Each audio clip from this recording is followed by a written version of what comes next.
नमस्कार मंडळी, कशा आहात सर्व? आय होप सर्व मस्तच असाल.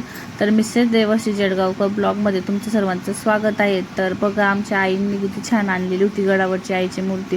खरंच खूप छान मूर्ती आहे. तर बघा, आमचं देवघर ताता इथं लावायचं आहे. मला दिवा आणि आरतीची तयारी करायची आहे. तर आजची माळ होती दुसरी, तर आजचा कलर होता लाल. तर मी पण लाल कलरची साडी घालून घेतलेली होती. तर आता करायची होती आरतीची तयारी. तर मग पहिले मी आईला हळदी कुंकू वाहून घेतलं, तर घटाला पण वाहून घेतलं आणि मी स्वतः पण लावून घेतलं.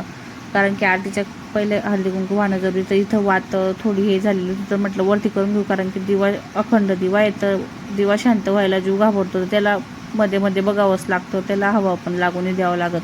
तर आता करूया आपण आरतीची तयारी. तर बघा, इथं मी पंचारती तयार करत होती आणि इथं आमच्या देवघरातला दिवा पण तयार करत होती. चला, तर मग तुम्ही आता मी आरतीची तयारी करते, तुम्ही ब्लॉग कंटिन्यू करा.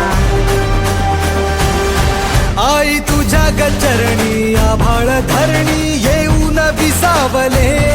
देवादिकांचे संकट जाई ग हरुणी तुझ्याच कृपेमुळे.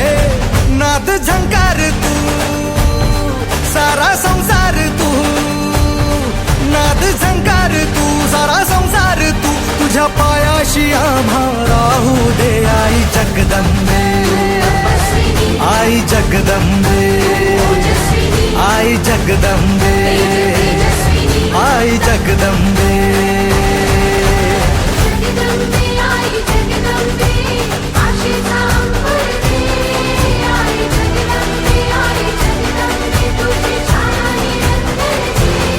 आई जगदंबे, आई जगदंबे, आई जगदंबे, आई जगदंबे.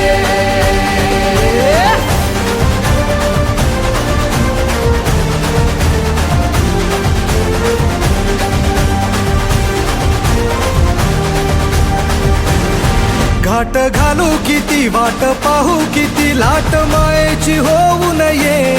कणा कणात तू मना मनात तू जीवाशी वात तू अंबे. तर मंडळी, झाली आपली आरती करून. तर आता इकडेच लागू आता स्वयंपाकाच्या तयारीला. तर इकडे ताईंनी भाजीचा मसाला काढून घेतला. तर आई म्हणते लवकर स्वयंपाक करा म्हणे, कारण की माझा उपास होता. तर मी एक टाईम सोडायचे उपास केलेले आहे, अखंड नाही पकडले. आईने नाही पकडून दिलं, कारण की घरात खूप कामं असतात. तर मग कामं तर करावंच लागतात. तर याच्याकरता मग संध्याकाळी उपास सोडते मी. तर इकडे झालेला होता भात आणि बाजूला होती चिमीची खिचडी. म्हटलं गॅस पॅक येतो, पण तर मी कणिक भिजून घेते, कारण की मग कणिक मस्त मुरवलं की छान पोळ्या येतात नरम. तर मग इकडं चालू होतं माझं पीठ काढणं, थोडं मीठ टाकलं, कारण की आणण्या पोळ्या बिलकुल चांगल्या लागत नाहीत. चला म्हटलं तर कणिक भिजून घेते. तर ताई म्हणे तू कणिक भिजते, तो पण तर मी वांगे कापून घेते. तर आम्ही बनवत होतो अख्ख्या वांग्याची भाजी, मसाली भात आणि पोळ्या. तर ताई वांगे कापून चालू होते ताईचे.